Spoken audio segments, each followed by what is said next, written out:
नमस्कार।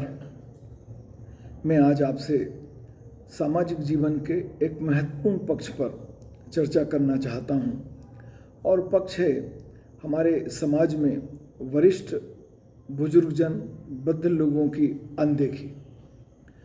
मैं आपसे इसके 3 पक्षों पर चर्चा करूंगा क्योंकि प्रत्येक घटना के, प्रत्येक परिस्थिति के अनेक पक्ष होते हैं और हमें यदि उसे पूरी तरह समझना है तो उसके सभी पक्षों को समग्र रूप से देखना आवश्यक है। पहला पक्ष है बनारस के एक वरिष्ठ एस.एन. खंडेलवाल जी का एक वीडियो व्हाट्सएप और फेसबुक पर चल रहा है और उस वीडियो में यह समाचार है कि बड़े बुजुर्गों की विडंबना देखिए, योग्यता होने के बाद भी, भारत के सर्वश्रेष्ठ सम्मान पद्मश्री पाने की योग्यता होने के बाद भी, 80 करोड़ रुपए की संपत्ति का मालिक, बेटी और दामाद सुप्रीम कोर्ट में वकील, बेटा बनारस का बहुत बड़ा आदमी, इन सब को बड़ा बनाने वाले बूढ़े आदमी की दुर्दशा हो रही है। अनाथाश्रम में वह बाकी का जीवन काटने को मजबूर है। इसलिए कहते हैं, सावधान, अपने जीते जी अपनी संपत्ति किसी के नाम नहीं करें, नहीं तो यही हालत किसी की भी हो सकती है। उस वीडियो के साथ यह समाचार चल रहा है। यह वीडियो मैंने उज्जैन खंडेलवाल समाज के एक व्हाट्सएप ग्रुप में इसी टिप्पणी के साथ पोस्ट किया। तब उज्जैन निवासी श्री अशोक जी खंडेलवाल, संपादक चिकित्सा संसार और खंडेलवाल तकनीकी विकास समिति के अखिल भारतीय कर्ता धर्ता ने इस वीडियो के संबंध में वास्तविक स्थिति जानने के लिए श्री एस.एन. खंडेलवाल जी के परिजन, परिवारजन से संपर्क किया और उनसे इस संबंध में वस्तुस्थिति जानना चाहिए। तब उनको इस प्रकरण के एक दूसरे पक्ष की जानकारी मिली कि श्री एस.एन. खंडेलवाल जी ने किसी के प्रेम प्रसंग में अपनी पूरी संपत्ति स्वाहा कर दी, उड़ा दी और इसका परिणाम ये हुआ कि वह जिस बिटिया का इस वीडियो में उल्लेख कर रहे हैं, उस बिटिया का विवाह भी रिश्तेदारों द्वारा मिलकर किया गया। हाँ, उनके लेखन से संबंधित जो जानकारी वीडियो में है वो सही है और उनकी महंगी पुस्तकें ऑनलाइन प्लेटफॉर्म पर उपलब्ध हैं, अमेजन पर उपलब्ध हैं। ये मैंने भी देखा है। आप इस वीडियो को देखिए, इसके बाद मैं इसके दूसरे पक्ष पर चर्चा करूंगा। आपका क्या नाम है? श्रीनाथ खंडेलवाल। कहाँ के रहने वाले हैं? बनारस। बनारस। तो आप वही जन्म हुआ है हमारा। क्यों दुखी हैं जी? क्यों दुखी हैं आप? क्या हुआ? यहाँ क्यों आए हैं? हमको निकाल दिए हैं। किन्होंने निकाला? जायदाद सब छीन के निकाल दिए। किन्होंने? हाँ, हमारी लड़की सुप्रीम कोर्ट की वकील है। अच्छा। हाँ, आपके दामाद सुप्रीम कोर्ट का वकील है। सब बड़े बड़े आदमी अच्छा, हमको निकाल दिए। आपकी संपत्ति कितनी थी? कम से कम इस समय 80 करोड़ की होगी। और अब तक कितने किताब लिखे हैं? कौन कौन सी किताब लिखी? 400 किताब लिखा है। 400 किताब? हाँ, कुछ किताबें 18 पुराण, 21 उप पुराण और क्या बताए, तंत्र की 400 किताब उस पर गूगल पर लिखा है। एस.एन. खंडेलवाल वाराणसी वाले गूगल पर लिखा हुआ है। आपको पद्मश्री कौन सा सरकार दे रहा था? पद्मश्री कब मिल रहा था? यही आपके मोदी जी पद्मश्री दे रहे थे, लेकिन आप नहीं लिए हैं। हम नहीं लिए। क्यों? हमने कहा, हमारे गुरु ने कहा था कि अब लेने कहीं नहीं जाना है, घर पर आके दो। तो घर पर मिलेगी तो आएंगे, मैं कहीं आऊँगा नहीं। अच्छा। नहीं। तो आप ये आश्रम में है, कोई तकलीफ आपको? नहीं, कोई तकलीफ नहीं है। यहाँ तो बड़े मजे में किताब लिख रहे हैं। यहाँ भी अभी भी किताब लिख रहे हैं? किताब लिख रहे हैं। अभी कौन सी किताब लिख रहे हैं? पुराण। अभी हमारी 3 पुराण छपी है। कोई गुरुजी ने देखा है, सब आपके लोगों को बांटा है हमने। अभी भी पुराण आप लिख रहे हैं और अब छापे लिख रहे हैं ऐसी पुराण जो इंग्लिश में है, हिंदी में है ही नहीं। इंग्लिश में लिख रहे उसका हैं। नाम है नरसिंह पुराण। इंग्लिश की मंगवाया है, उसका संस्कृत में संस्कृत है और इंग्लिश है। ठीक है। हाँ, उसका हिंदी में करेंगे। बिटिया और बेटे से दुखी हैं आप? जी बिटिया अपनी बेटी और बेटे से दुखी हैं? नहीं, सब से दुखी हैं। किससे? वो सुप्रीम कोर्ट की वकील है बिटिया, मैंने पढ़ाया, डॉक्टरेट और बेटा कराया। आपका है कि नहीं? बेटा हैं? बच्चा है? बेटा किसका? आपका बेटा वो है कि नहीं? एक है, एक मर गया, एक बचा है। वो क्या करता और है? जो है बेटा क्या करता है? बहुत बड़ा आदमी है। क्या नाम है? ससुराल का 50 लाख का दायाद पाया है। क्या नाम है बेटे का? अनूप खंडेलवाल। कहाँ रहता है वो भी? बनारस। अनूप खंडेवाल। वो सब निकाल दिए हमको, कह दिए कि लाद के फेंक देना। हम जब बीमार पड़े थे तो एक मुसलमान ने हमारी देख रेख किया। मुसलमान लड़की थी, उसको मैंने वेश्या बनने से बचाया था। दो लड़की की शादी किया है, उसने हमारी देख रेख किया इलाहाबाद। चलिए, आप बहुत अच्छा काम किए कि ये आश्रम में बाबा ने आपकी सेवा आश्रम में तो हम बड़े शांति से बैठ के लिखते हैं, बस खाली आँख टेस्ट करानी है। आँख। इस वीडियो का दूसरा पक्ष दैनिक भास्कर उज्जैन के 18 सितंबर 2024 के संस्करण में भास्कर खास शीर्षक से प्रकाशित एक समाचार से संबंधित है। और समाचार है कि माता पिता के अंतिम संस्कार के लिए भी नहीं गए। अब पंडित ने पितृदोष बताया तो तर्पण के लिए बेचैन है। अपनी आत्मा की मुक्ति की चिंता में वह जिन बुजुर्ग माता पिताओं को जीते जी वृद्धाश्रम में छोड़ा है, मौत के बाद उनके तर्पण के लिए वृद्धाश्रम से उनकी निशानी की मांग कर रहे हैं। जिन लोगों ने जीते जी माता पिता को वृद्धाश्रम में छोड़ दिया, कई साल बाद उनकी आत्मा की शांति की चिंता सता रही है और यह लोग अब माता पिता की आत्मा की शांति के लिए निशानियां लेने के लिए वृद्धाश्रम के चक्कर लगा रहे हैं। और यह माता पिता के प्रति प्रेम नहीं है, उनकी आत्मा की शांति के लिए किया जाने वाला प्रयास नहीं है, बल्कि पंडित ने उनकी कुंडली में पितृदोष बता दिया और इस पितृदोष के परिणाम स्वरूप उनके जीवन में कुछ बाधाएं आ सकती हैं। उनके निराकरण के लिए वह वृद्धाश्रमों के चक्कर लगा रहे हैं। जीते जी जिनकी देखभाल नहीं की, उनकी निशानियां ढूंढ रहे हैं।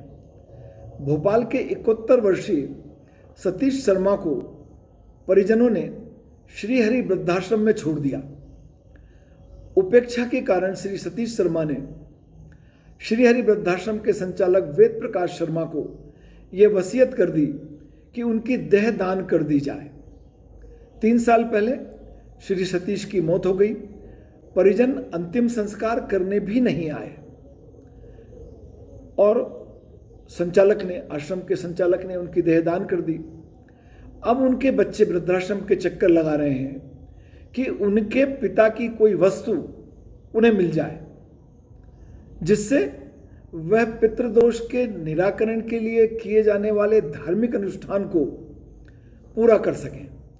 क्योंकि पंडित ने कह दिया है कि अगर तर्पण नहीं करेंगे तो परेशानी खत्म नहीं होगी, पिता को मोक्ष नहीं मिलेगा और वह पितृऋण से मुक्त नहीं हो पाएंगे। तो कुछ नहीं, चप्पल ही दे दो। आसरा वृद्धाश्रम की मैनेजर राधा शर्मा के अनुसार कई बार परिजन सूचना देने के बाद भी दाह संस्कार के लिए, मुखाग्नि के लिए नहीं पहुंचते, बाद में निशानियां मांगते हैं। एक बुजुर्ग की मौत के बाद सालों बाद उनका बेटा चप्पल मांगने आया, चप्पल दे दीजिए, क्योंकि उसके पिता उसे सपने में बगैर चप्पल के दिखते हैं। पंडित ने वृद्धाश्रम से चप्पल लाकर उनका अंतिम संस्कार करने और तर्पण करने को कहा, अन्यथा उन पर कोई विपत्ति आ सकती है। और वह अपनी विपत्ति को दूर करने के लिए अब पिताश्री की अंतिम निशानी को ढूंढते फिर रहे हैं।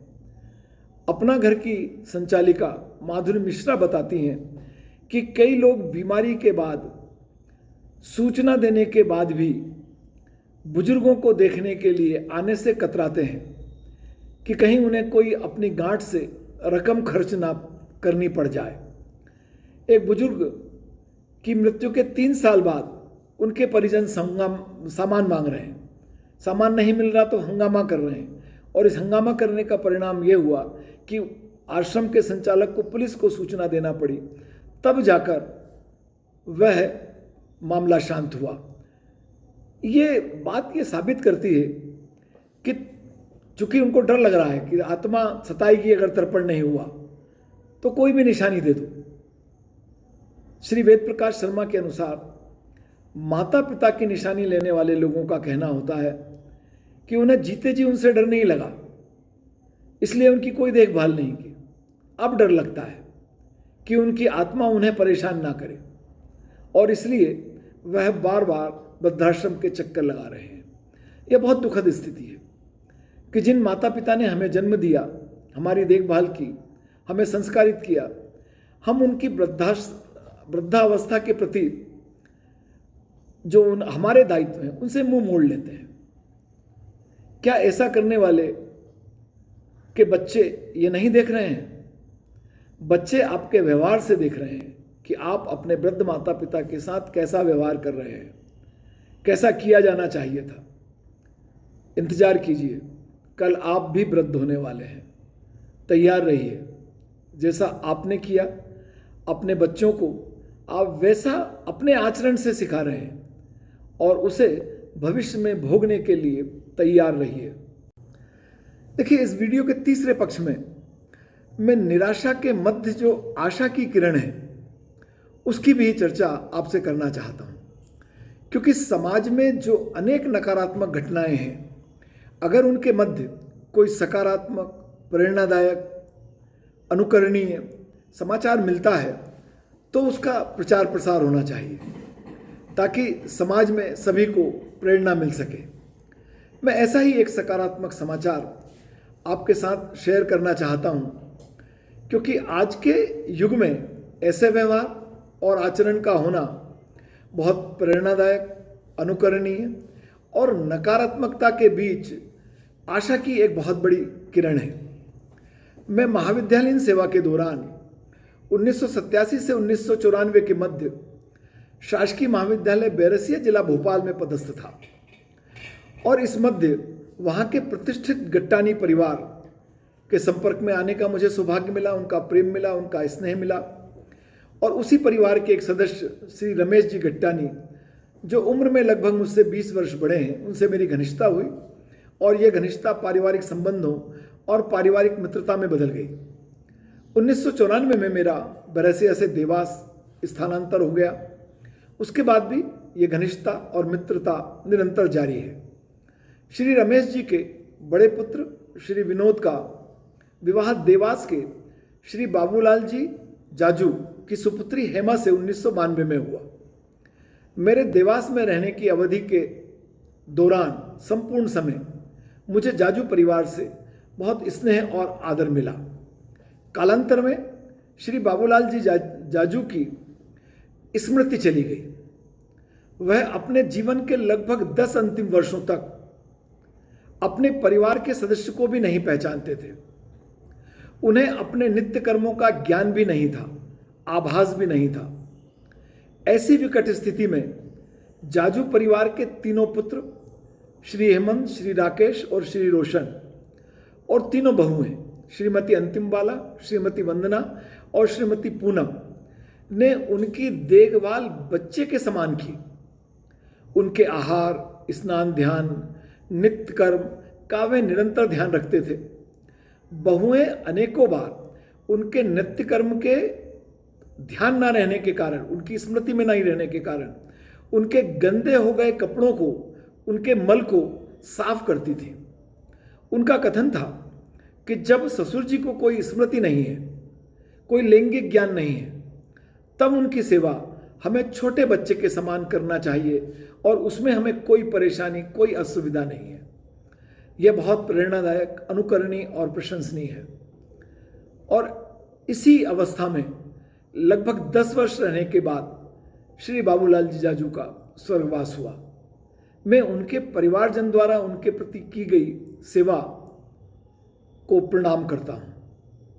मैं जाजू परिवार की अनुमति के बगैर यह वीडियो बना रहा हूं और विश्वास करता हूं कि वे इसे अन्यथा नहीं लेंगे, क्योंकि मेरा उद्देश्य यह है कि इससे समाज को एक अच्छे, अनुकरणीय, प्रेरणादायक जो सामाजिक गतिविधि हुई है, जो बुजुर्गों के प्रति सेवा हुआ है, भाव हुआ है, जो वृद्ध की देखभाल हुई है, उनकी स्मृति ना होने के बाद भी उसकी जानकारी संपूर्ण लोगों तक, संपूर्ण समाज तक, संपूर्ण भारतवर्ष तक होनी चाहिए, ताकि अन्य भी इस बात से प्रेरित हो सकें।